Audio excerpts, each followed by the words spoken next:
Hello, everyone. I'm just going to wait for a few minutes and see who comes in. This is my first attempt at YouTube Live. So this is Ali Sertan from Thinking Again Productions. Today was an important day. Sinwar died, and it was a very interesting event because it wasn't calculated, meaning that it wasn't like the intelligence services saw him, they called headquarters, and someone said, take the shot, or anything like that. It was actually just a soldier, a unit that's monitoring the north of Gaza, saw these three terrorists, as they're called, mujahideen, these jihadi soldiers inside of this house, and they took the shot. And it just so happened that one of them was Sinwar. Now, what's interesting is that today is the first day of one of the appointed days. There is these appointed days, of course, given by God to Moses at Mount Sinai that are very relevant to God's biblical calendar on so many levels in the plan of redemption, the establishment of the Messianic kingdom, the healing of the world. And of course, the life of Jesus, was very much tied into these appointed days. And today happens to be the first day of Sukkot, the Feast of Booths, of Tabernacles. What's interesting about that is that this was when the war started. Even though we say October 7th, but because we have, a different calendar, we don't always match the biblical calendar. But he was actually, October 7th last year was on the 8th day of Sukkot. Sukkot is an 8-day festival. And the first day and the last day, the 8th day, are to be holy, solemn assemblies. And there's even a commandment to be joyous on the 8th day. It's like the work of God is completed. In Zechariah 14, the Messianic kingdom begins on Sukkot. So suddenly Sukkot comes along, which was the time of the year where October 7th attack was carried out. And the architect of October 7th drops dead on Sukkot, which is today. So there is this feeling of, and it's done not by chance or by accident from God's point of view, but certainly from the point of view of the people that are involved with it, which makes it all the more natural. The person who pulled the trigger, he had been an IDF soldier only for 9 months. So he wasn't even in uniform when October 7th happened. And so it really has that feeling as though some sort of, on the very feast day, on the very appointed day of God's divine calendar, when this war began, this evil attack, on that very feast, on that Sukkot, judgment came from God. Now, I'm curious to see if between now and the 8th day, we see the freeing of the hostages. Now, how will this event of today start affecting the rest of the war? Because when you look at what's happening in Lebanon, with the Hezbollah's leadership being decimated, the IRGC has sent a person to head Hezbollah in Lebanon. IRGC personnel is directly now in command in Lebanon. Before it was more like they were supervising it, and the Lebanese Shia militias with Lebanese Shia leadership was there, but now that leadership at the highest level has been replaced directly by Iranian IRGC. And the goal has always been for the Islamists, their goal, as they've seen, Israel's victory on the battlefield, their goal has been to survive and protect their assets so they can rebuild and continue their eternal war against the Jewish state another time. And they have been really trying to pressure the world, to pressure Israel to pull back their IDF, which has been very effective, and to come to some sort of an agreement in order to protect their own assets so they can build. So it'll be interesting to see if the hostages are indeed released between now and the 8th day of Sukkot. We're going to find out. It's good to stay humble and not make any assumptions as far as what God has in mind and to watch it unfold. But should that happen, it's curious to see how will the world now pressure Israel to say, look, you've secured kind of the northern border, you've got your hostages back, you killed all the people involved on October 7th, stop.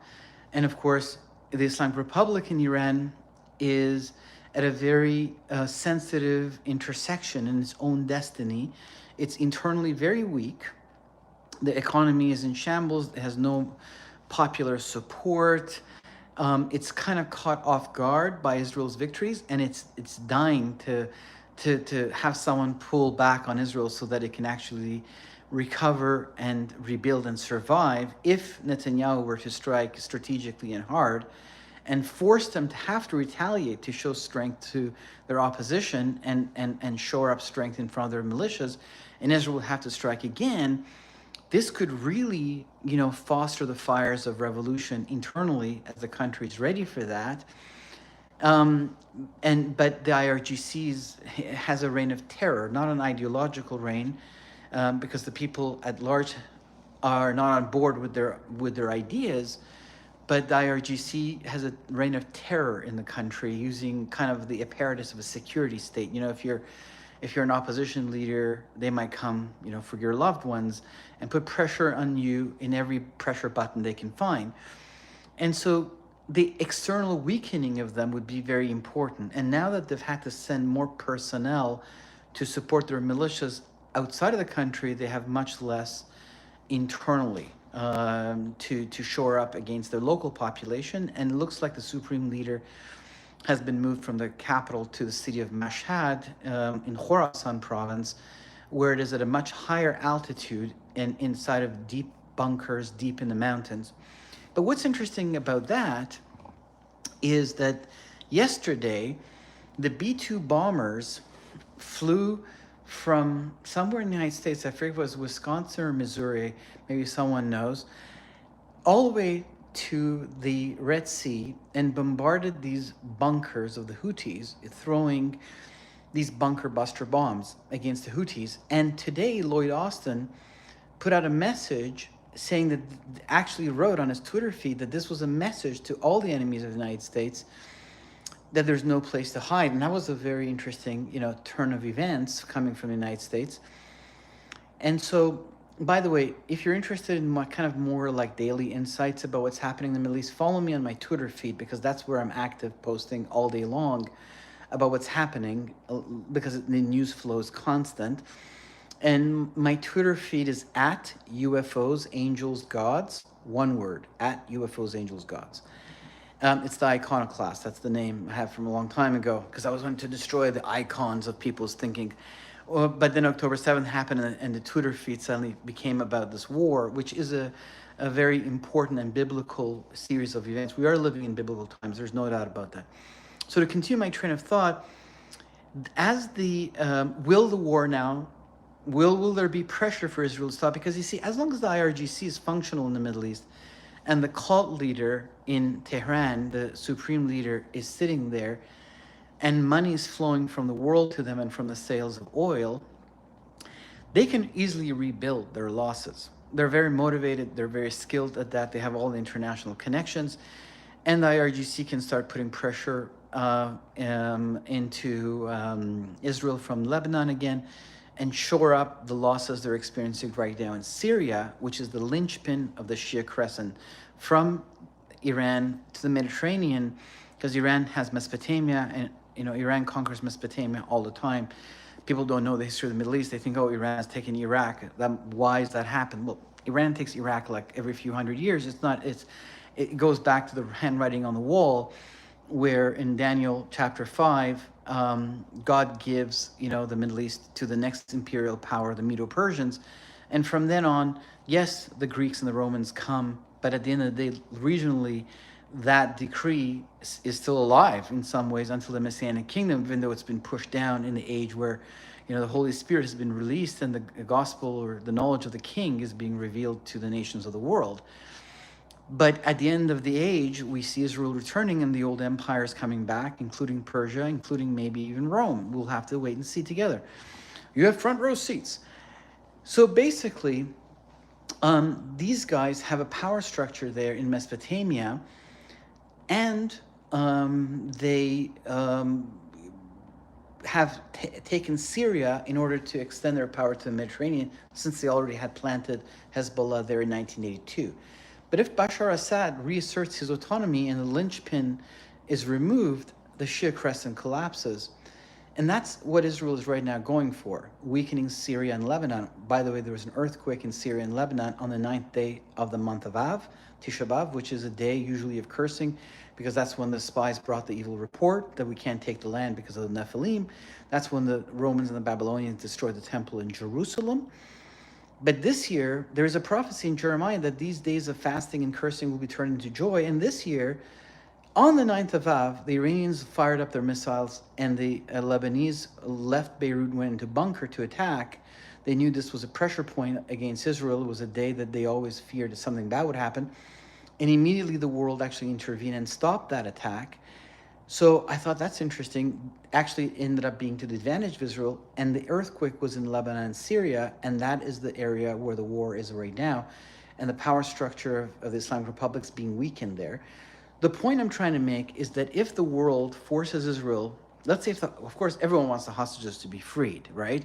I mean, who wouldn't want that? I mean, can you imagine being in a tunnel for a whole year, emaciate? I mean, you just put yourself in the position of any of these hostages. So that's a no-brainer. But let's say between now and the 8th day of Sukkot, since maybe there are miracles being delivered by God, the hostages are released. Will the world now put pressure on Israel to stop the war, and like this, Islamic Republic survives to fight another day?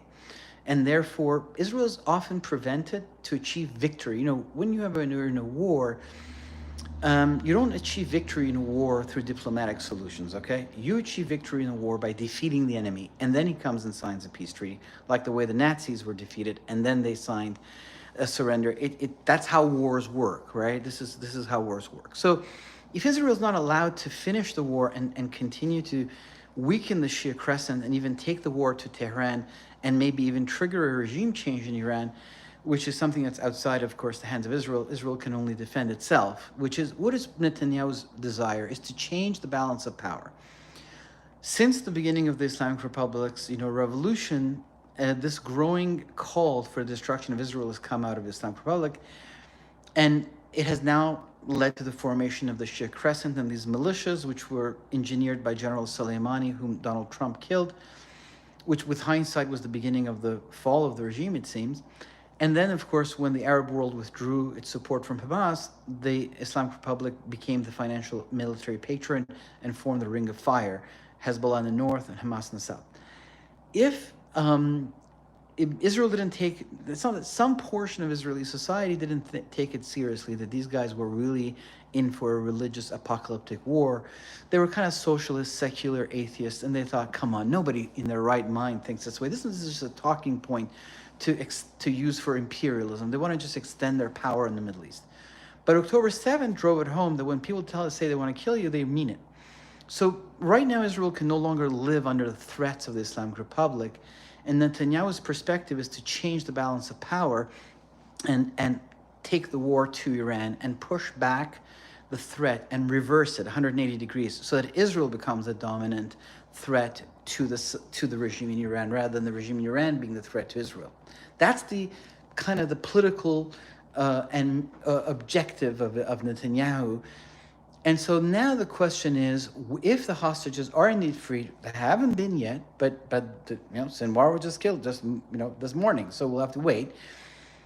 Then will the world try to pull Israel back and protect the Islamic Republic if this is really kind of a satanic global war against the Jewish people, against the Messianic kingdom, against the Messiah, against the people of God, against, by extension, all the people from the nations that have been grafted into the worship of the God of Israel.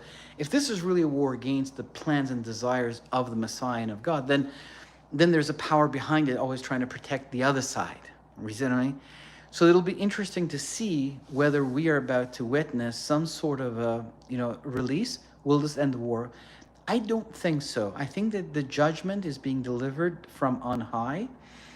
And in some ways, as I said, if you look at one of the tape that I made closer to October 7th, which is on my YouTube channel, the signs, I created this list of things that had aligned that all pointed to the birth of a new Middle East. That's what I predicted a year ago. And I said that, the Middle East is going to be freed from this evil, which is, the IRGC, the Islamic Republic, is suppressing millions of people and creating this cult. And the war did come to the Prince of Persia and did come to the heartland of all of this. So My hope, of course, is that Israel will continue, and the judgment that's coming will fulfill itself now on the stage of history, and that Israel will be forced. For instance, maybe the IRGC gets really bold and actually, instead of laying low and trying to go for what they call a hudna, which is a temporary peace until you can fight again, they actually go ahead and start re-energizing Hezbollah. And now Israel says, look, we have a real reason why this war is they just are immediately rebuilding their militias right away. And so the war may continue, and continue. The strikes against the Islamic Republic may happen still, even if the hostages are released. That's what I'm curious about. Will the hostages be released now that Sinwar has died on the first day of Sukkot? Will by the 8th day the hostages be released or not? Is a miracle being delivered from God on this very feast, which marks the beginning of the war? 2, first of all, we'll have to see if that even happens. This is an idea. 2, will the world, if that happens, will the world gang up against Israel and protect the Islamic Republic and say, stop, stop, stop? Or will those turns of events not continue and Israel continues its war? Or those events happen because the Minister of Defense of Israel, Gallant, just came out and said, surrender to Hamas, surrender completely, your leadership is decimated, and return the hostages. Now, the remaining leaders of Hamas are in Qatar, in Doha, Qatar, where the Emir of Qatar, who's a Muslim Brotherhood agent himself, a believer in that, very large branch of Islam, expansionist form of Islam, going back to Hassan al-Banna, he is the one that is housing the remaining leaders of Hamas. And so the world has to put pressure on him as well, to put pressure on Hamas to surrender and release the hostages. So that's what the Minister of Defense of Israel just asked for, Gallant. Yoav Gallant. His name is Job, Yoav. And so we'll see if indeed that actually takes place. That's the first thing to watch. The second thing would be to see how this affects the course of the war, as Israel has already chosen its target and was about to strike against Iran. Why haven't they?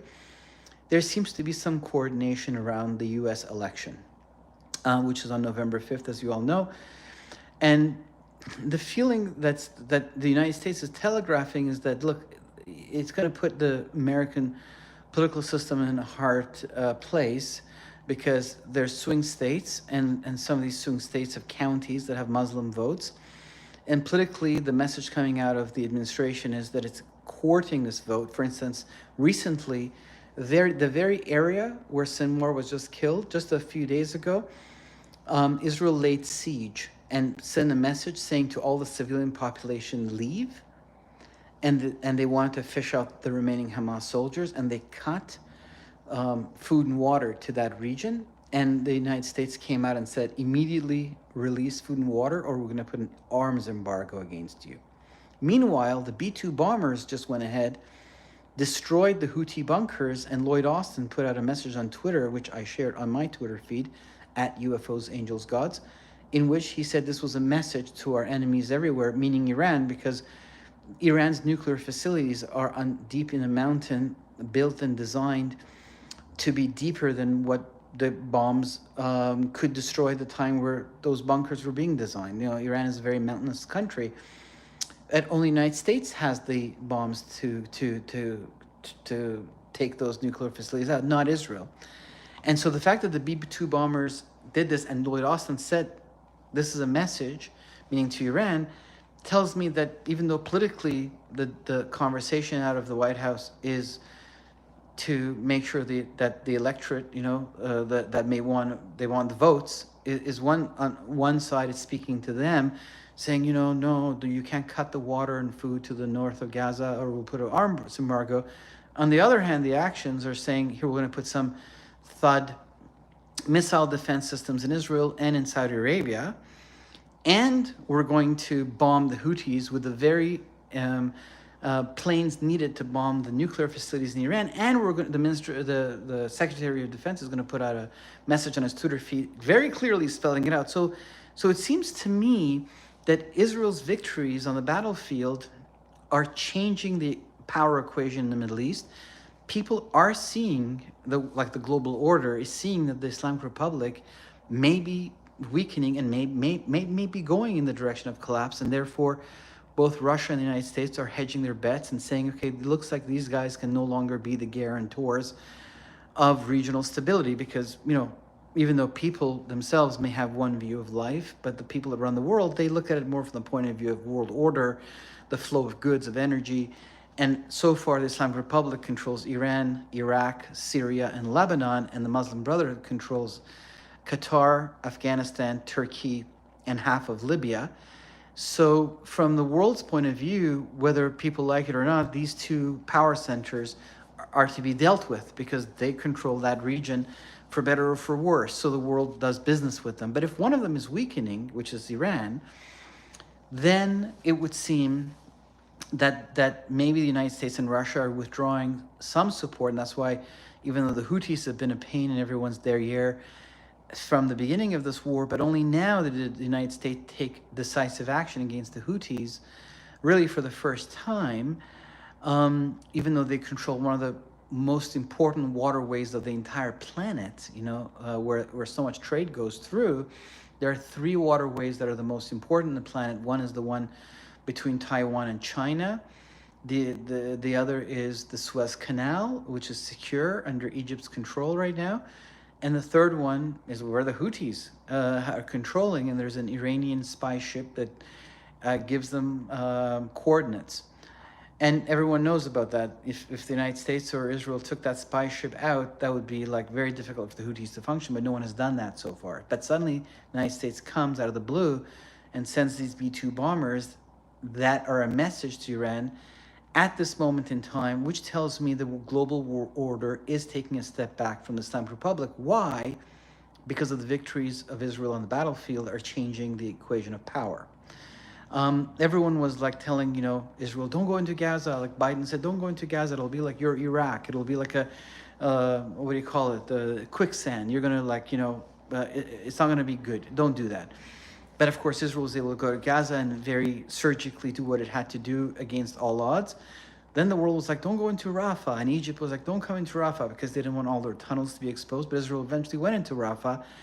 And again, it worked out. And then the world was like, don't go into Lebanon, because the Islamic Republic was like, if Israel goes into Lebanon, we will start a regional war. That's our kind of our red line. But Israel did go into Lebanon with the pagers and with the radio blowing up that operation, then killing the Radwan leadership, the commandos of Hezbollah, and then killing the leader of Hezbollah, Nasrallah, which is kind of a mini version of the supreme leader of Iran. And that's why they launched the 200 ballistic missiles on October 1st, was because Nasrallah was killed.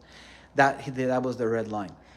And so it didn't cause a world war. It didn't cause a regional war. And Israel was able to continue to weaken the Shia Crescent and the Ring of Fire. And the world's watching this and going, wow. So suddenly, what is the Islamic Republic at the end of the day and the global world structure? It's a proxy of China and Russia. And so suddenly, if you're kind of the leader of the Western Bloc, the United States, the Yankee Republic, you watch this and you go, wow, one of the major proxies of the other side is being weakened. And we may be able to take Lebanon and Syria, Syria is the borderline between the two blocs, the Russian, Chinese, North Korean, Islamic Republic bloc, and the Western Europe, American bloc. That one of the borders between these two blocs is Syria, and the other is Afghanistan when it comes to the Middle East. And Lebanon may be now pulled out of the control of Iran and Russia, and it's a Mediterranean port. Can you imagine if there's an economic line that the United States is putting into place to isolate China? The factories that are being moved from China to India, and an economic line is being put into place to move goods from Mumbai to Berlin. And that's why the United States wants regional stability and peace between Saudi Arabia and Israel, to isolate China and Russia with that economic deal. But now that can actually go all the way to Lebanon, to the Mediterranean. So suddenly the global order, their interest in the West is aligning with Israel's regional war. And they're thinking, wow, we should withdraw from the Islamic Republic. They're no longer able to provide regional stability as they're weakening. So this will be interesting to see if Israel continues to be able to move forward. But it looks to me, with the attack against the Houthis from the United States yesterday, that that may be possible. That, even if so, we'll see. First, I hope the hostages are wholeheartedly released immediately during this feast of Sukkot, that a judgment and a deliverance of hostages is being given a year into the war on the very appointed day, which is also the appointed day according to Zechariah 14, where all the enemies of Israel attack Jerusalem and the Messianic kingdom begins as the Lord comes and lands on the Mount of Olives and judges these nations, and the Prince of Peace, disrupts World War III. Essentially, the story of Israel from the time of, this leading to the Messiah in this 20th century period, essentially it's the story of 3 world wars, okay? First World War delivers the land from the hand of the Ottoman Caliphate to the British, who now can, give it to the Jewish people. The Second World War is the Holocaust and the birth of the State of Israel, which is prophetic. The Third World War is the one that brings in the Lord, the Prince of Peace, Sar Shalom. This is the story. You can divide it into 3 world wars, okay? So now we're kind of seeing the building of empire, the rise of the enemy, and finally the climactic battle between, David and Goliath. So on the way to that, as we're seeing, empire, the new Greco-Roman Empire of the West and the ancient empires of the Middle East melt into together. That's where we are in the story. But in the midst of this, we have this war against Jerusalem, and it looks like Michael and his angels are fighting the Prince of Persia, which is kind of something I'm writing about right now. It's in Daniel chapter 10. And this war itself may be a judgment against that principality and against that power structure, because the people in the region need reprieve. Like, if you're living, let's say, in California, and you're listening to this YouTube feed while you're on the beach, with a beer in your hand, you may not quite realize the pain and suffering of the people that are in the region under this oppression, and your heart has to go out to them, and they may need a break, and they may need some reprieve, some light poured into their lives, and for that they need darkness to be removed. And no one has been strong enough to remove this Islamic militancy coming out of the Islamic Republic in Iran, and they're dominating the region, and then they pick the war with Israel thinking they're going to win, but now the entire thing's reversing on them. So the whole point of my YouTube feed, at least one of the main points, is will Israel be able to actually finish the job and defeat the IRGC and the mullahs of Tehran, and perhaps trigger a revolution and have victory on the battlefield rather than always be pulled back, and protect the assets of the Islamists so they can build again. Macron just tweeted today saying, we need ceasefire now. So we'll see if the hostages are delivered. We'll see if this war continues and Israel can continue to defeat Lebanon and Syria and the IRGC and take the war. And we'll see if this does, in fact, trigger a movement, a revolutionary movement in Iran. And of course, for this whole thing to fall into place, we'll need a change of administration in the United States, because the Democrats have given a second wind. The Obama doctrine is more about making friends with the Islamic Republic. But as I said, the strike against the Houthis and the withdrawal, Russia is also withdrawing some of its political support from Iran right now. So I think the global powers are kind of stepping back and saying, well, it looks like Israel's victory in the Middle East is weakening this power center, and we may have to start looking to an opposition to stabilize the region, because Iran is a very important geopolitical area, and the global stability and world order requires that nation be under one rule and be stable. If Iran descends into some great civil war, it'll affect the whole planet. People may not quite realize that it is in the Imperium. It's in the statue of King Nebuchadnezzar. It's one of the lowest you all live in. So it's a very important scepter of rule, and it has to have some stability. But if for a moment the revolution leads to a benevolent leader who aligns with Jerusalem, that will usher in an era of a Sabbath of history in that region, which will be a moment of light before the battle continues, against the force of darkness, leading, of course, to the Messianic kingdom. So we'll have to see at this juncture whether this Feast of Sukkot brings a judgment against Gaza, delivers the hostages, and what will the world say, and how is the battle going to continue against the Shia Republic? Will they be able to force Israel into a ceasefire and protect the Islamic Republic, who will then be able to rebuild? Or will Israel be able to continue and carry out its strategic strikes against Ayatollahs in Iran, that's one thing to watch. The second thing to watch is November 5th and who wins the presidency of the Yankee Republic, the scepter of power out of the District of Columbia. Of course, is the most powerful, scepter of power in the world, and it's where the seat of Western Rome, I guess, sits.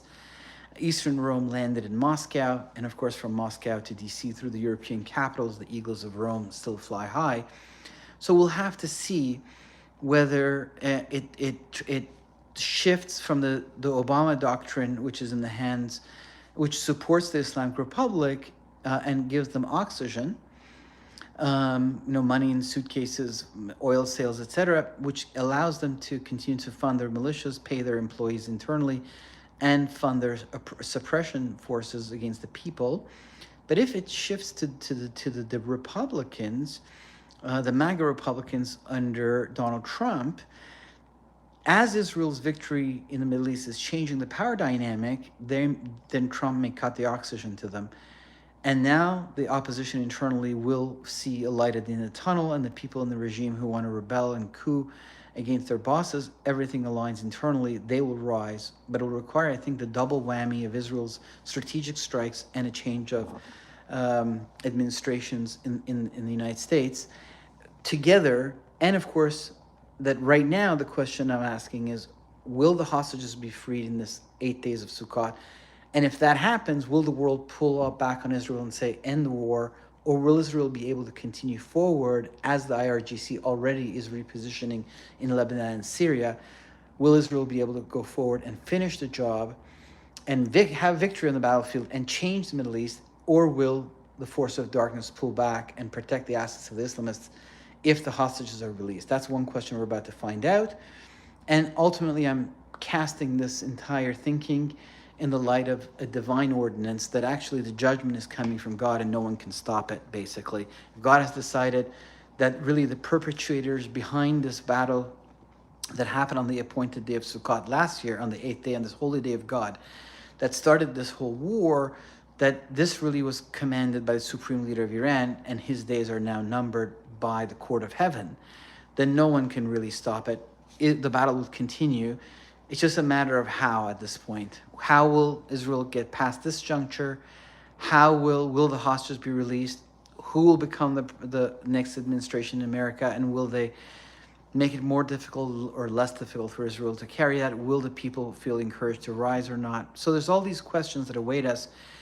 If everything aligns in the direction of some sort of a judgment, like Netanyahu said in his speech to the United Nations, falling on the Islamic Republic, and the revolution being triggered because both globally the system aligns against them as they're no longer custodians, and the world pulls back from them as Israel is changing the power dynamic through its miraculous victories, I think led in some ways by Michael the angel. Remember when Joshua wanted to take the Holy Land and he had this vision and he said, "Are you for us or for enemies?" And he said, "I'm the captain of the Lord's armies."